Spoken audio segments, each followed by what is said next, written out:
వీళ్ళందరూ నా లైఫ్లోకి వచ్చారన్నా, నన్ను దగ్గరికి తీసుకున్నారన్నా, దానికి కారణం నువ్వే దాత్రి. అబ్బో, ఏంటి అబ్బాయి గారు క్రెడిట్ అంతా నాకే ఇచ్చేసి తెగ మోసేస్తున్నారు? నా లైఫ్లో జరిగిన అద్భుతం దాత్రి నువ్వు. ఆ మాత్రం గుర్తించకపోతే ఎలా?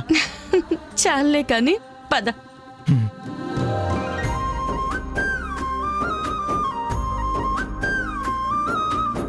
ఒక్క నిమిషం ఆగండమ్మా. మంగమ్మ, రాజు! మంగమ్మ, దిష్టి గట్టిగా తీయాలి. అసలే ఊళ్ళో వాళ్ళందరి కళ్ళు నా మనవడు మనవరాల మీదనే ఉన్నాయి. పట్టిన దిష్టే కాదయ్య గారు, పెట్టబోయే దిష్టిని కూడా వదిలించేస్తా.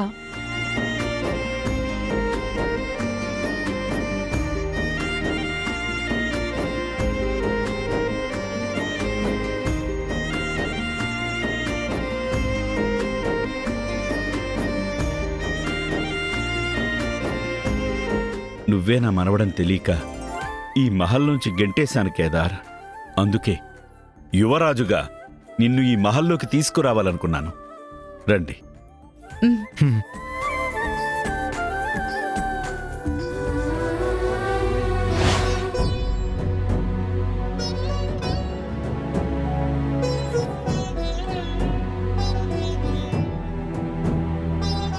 నీకు తోడుగా నీ తండ్రి ఉంటాడని నమ్మి నువ్వు నా దగ్గరికి వస్తే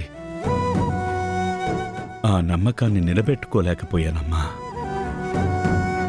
కానీ నీ కొడుకు విషయంలో ఆ తప్పు చెయ్యను. సుధాకర్ కేదార్ని కొడుగ్గా ఒప్పుకునే వరకు నీ కొడుకు పక్కన నేను నిలబడతానమ్మా. నేను పోరాడతాను. కేదార్, మీ అమ్మ దగ్గర ఆశీర్వాదం తీసుకోరా. సరే తాతయ్య.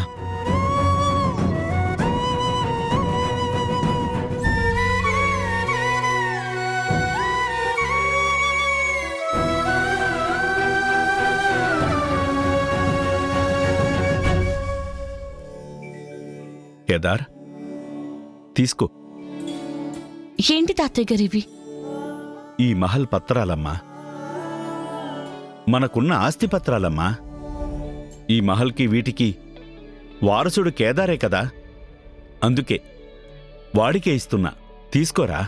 అయ్యో, నేను నా కుటుంబం కోసం వెతుక్కుంటూ వచ్చింది ఈ ఆస్తి కోసం కాదు తాతయ్య గారు. నా వాళ్ల కోసం, నాన్న కోసం, ఆ కుటుంబ ప్రేమ కోసం.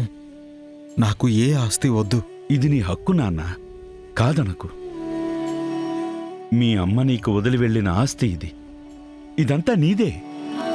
మీరు చెప్పింది కరెక్టే. కానీ కేదార్కి కావాల్సింది ఇవి కాదు. మావయ్య గారు కేదార్ని కొడుకుగా ఒప్పుకోవడం, తనకి తండ్రి అయిన ఆయనే మనస్ఫూర్తిగా యాక్సెప్ట్ చేయడం. అందుకే మాకు ఎన్ని అవమానాలు ఎదురైనా, ఎంత కష్టమైనా ఆ ఇంట్లోనే ఉంటూ వాళ్ళ ప్రేమని సాధించాలని, నిజాన్ని నిరూపించడానికి సాక్ష్యాలు సంపాదించడం కోసం ప్రయత్నిస్తున్నాం. ఇవన్నీ నాకేం వద్దు తాతయ్య. నా కోసం మీరు 25 ఏళ్ల తర్వాత నన్ను వెతుక్కుంటూ వచ్చారు. నాకు అది చాలు. నేను అనాథని కాదని మీరు ఉన్నారని చెప్పారు. నాకు అంతకంటే ఇంకేం వద్దు తాతయ్య గారు. నీదంతా మీ అమ్మ పోలికేరా.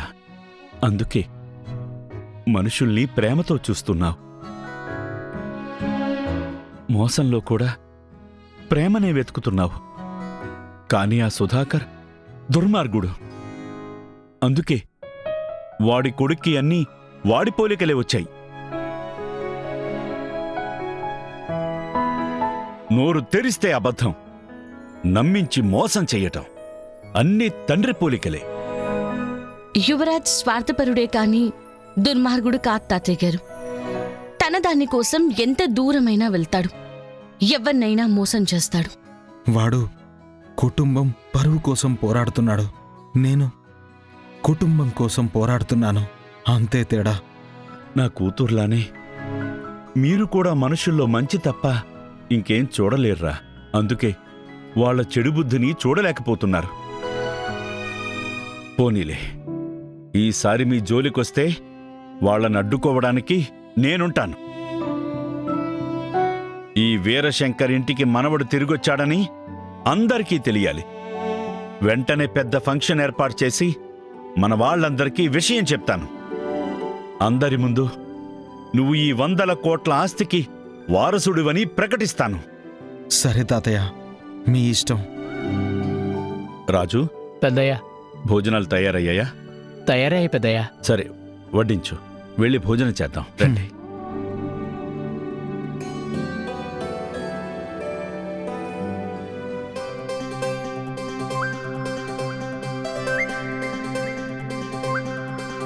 నీ తినిపిస్తా పట్రా మనవడా. తందానే తందానే తందానే తందానే దానేనో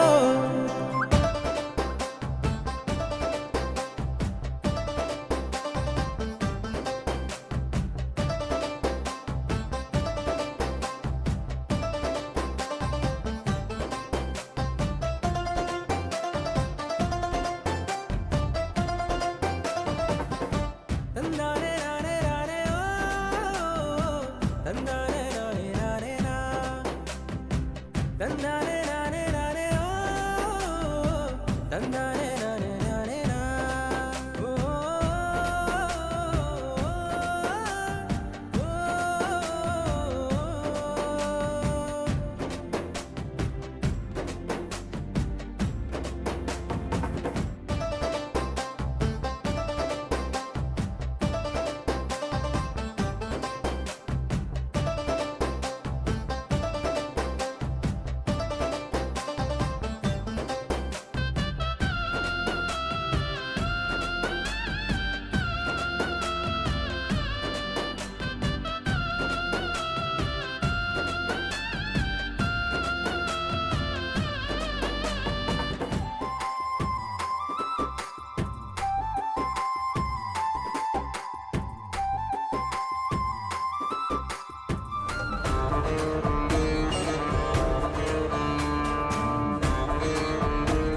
నీకు 2 రోజులు గడువిస్తున్నాను. కేదార్ నీ కొడుకని నీ వాళ్ళ ముందు ఒప్పుకో, లేదంటే ఈ సాక్ష్యాలతో నేరుగా మీడియా ముందుకు వెళ్తాను.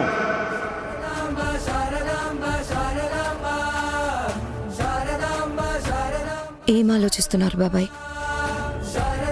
పరువు పక్కన పెట్టి నిజాన్ని ఒప్పుకోవాలనా, లేదా నిజాన్ని అబద్ధం ఎలా చేయాలనా? 25 ఏళ్ళు అబద్ధంతో బతికేశా కదమ్మా. నిజమేదో అబద్ధమేదో, మంచేదో చెడేదో తెలియకుండా పోయింది.